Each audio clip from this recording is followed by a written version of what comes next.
the Bible has a scientific test how to identify a true believer.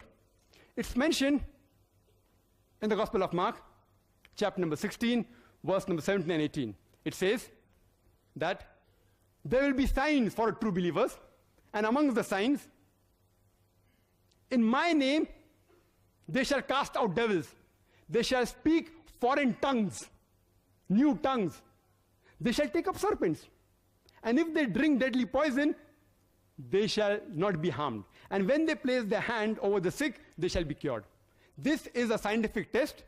In scientific terminology, it's known as the confirmatory test for a true Christian believer.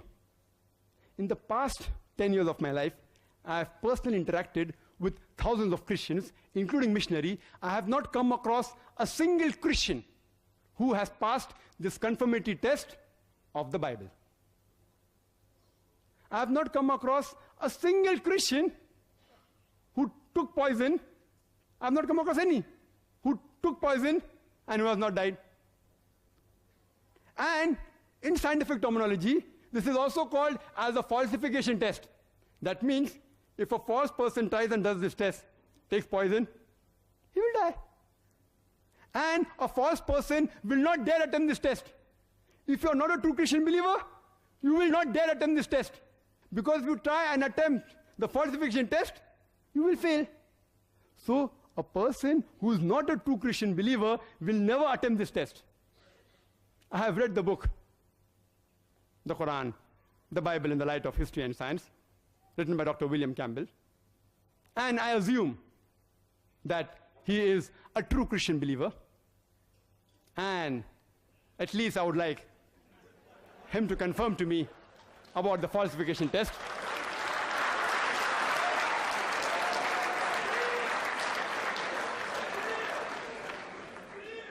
Please be rest assured.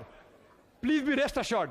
I will not ask Dr. Wiliam Campbell to have deadly poison because I don't want to jeopardize the debate. What I'll do, I will only ask him to speak in foreign tongues, in new languages. And as many of you may be aware, that India is a land which has more than 1,000 languages and dialects.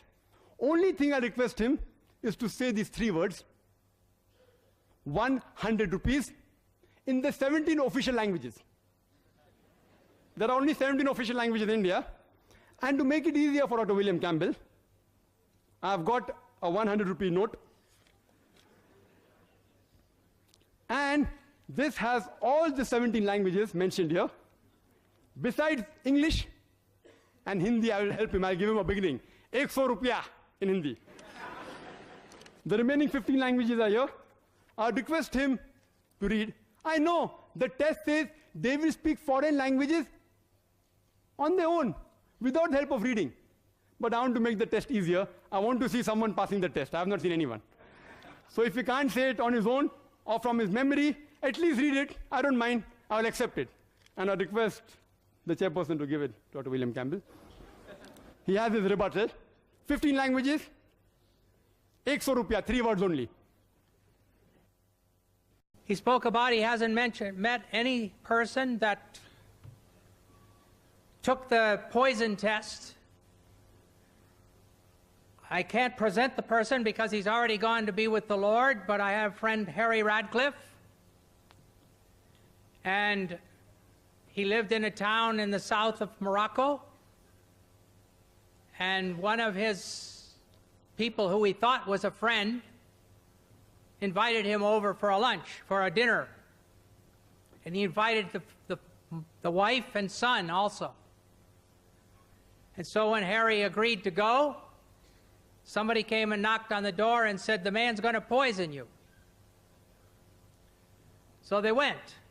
Harry took this very verse that you've read, and he decided that he should go because he had said he would. So he went. He waited, hoping to find a time when the man brought in the couscous, he could turn, the man would go out and he could turn the couscous around. But there was no such time. So he dug in and he ate. His wife was she wasn't able to eat very much, and they had fed their son before they went. But Harry ate. And that night, Harry got pains in his tummy. and he had some blood, but he lived. And so 2 days later, he went and knocked on the door, and the man came and opened the door, and his face went absolutely white. And Harry thanked him for the meal.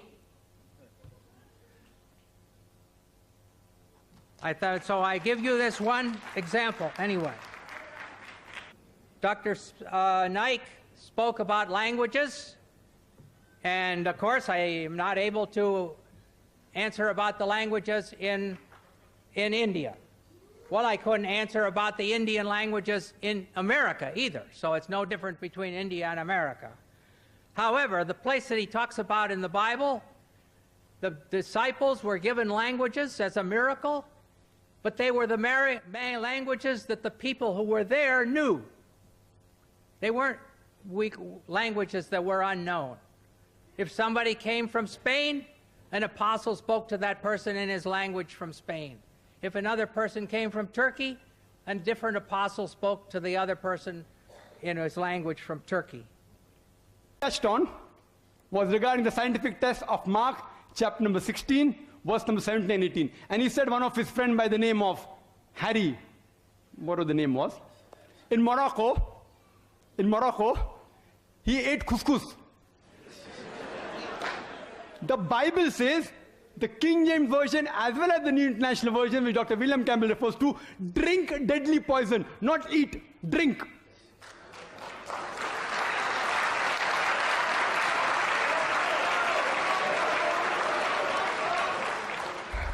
Yet, I don't mind, even a person eats deadly poison also, no problem. But imagine one man in Morocco. I'm told there are 2 billion Christians in the world. No one can come forward. Not one out of the 2 billion. And I thought Dr. William Campbell was a true Christian believer, and I asked him to pass the test, not his friend who already died.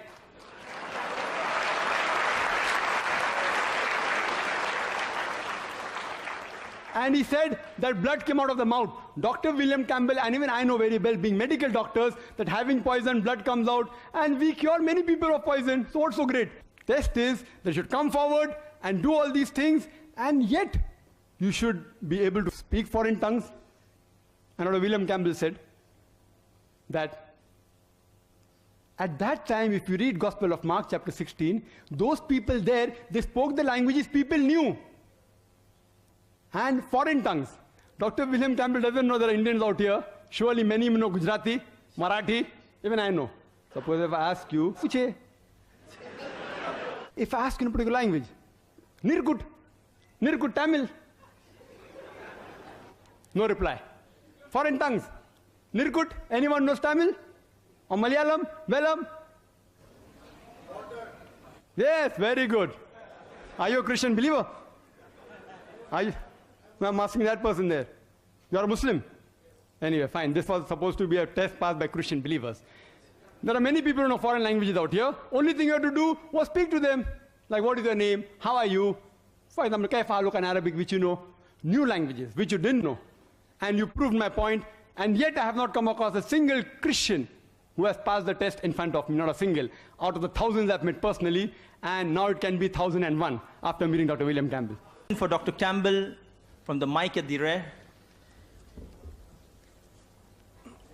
Dr. Naik, you said No, that excuse there me. is... This question is for Dr. Campbell. Okay. So you have to So wait. the next person who would like to ask a question for Dr. Campbell.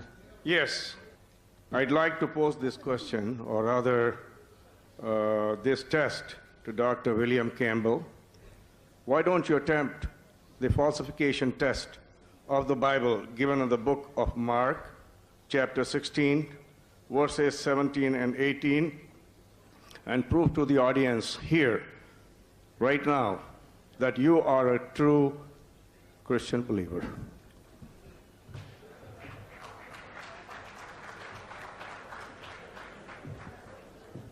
Well, I don't agree with Dr. Naik's interpretation. Jesus himself was tempted, and the devil said, well, if you're the Son of God, throw yourself off the temple. And Jesus said, you will not tempt the Lord your God. And so if I was to stay and say, oh yes, I'm going to be sure and do a miracle in front of you, I would be tempting God. My friend, Harry Radcliffe, he had promised to go. And so he decided to keep his promise and trust God to do his will. It's a different situation. I will not tempt God. Okay, thank you. We should not tempt God, we should not test God, but here we aren't testing God, we are testing the human being. We should not test God, but here we are testing you, and God promises that any believer who has deadly poison, he will not die. He'll be able to speak in foreign tongues. We aren't testing God, we know God is correct. He will see to it that every believer can speak. We are testing you whether you're a believer or not. From the lady in the front for Dr. William. You mentioned the test where a true believer can drink poison and survive because of their faith. What about Rasputin, who was poisoned with enough cyanide to kill 16 people, and when that didn't kill him, he died of blood loss? He was not a good Christian. He had orgies. How do you explain this? Where only a good Christian can drink this poison and live. How do you explain that? Well, I don't feel I have to explain it. I mean, if Rasputin wasn't a Christian, well, what happened to him has no basis for what happened in the Bible. I said before, God didn't intend for us to line up here and start taking poison and see whether he's the true God. Oh, sorry.